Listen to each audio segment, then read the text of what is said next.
Hello guys, in today's video I will be showing you how to fix Deezer isn't responding problem. So the answer is easy. Just go to the settings and then scroll down to the app section and then go to the search and search Deezer and then go to the storage, and here you will find this clear cache option. Click on it.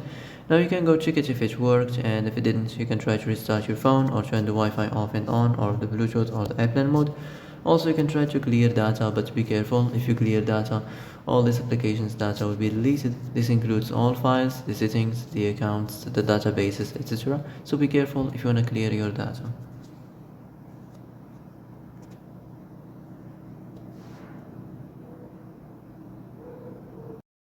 And that's it for today's video. I hope this is the answer you've been looking for. If you like this video, don't forget to like and subscribe, and see you in the next video. Thanks for watching.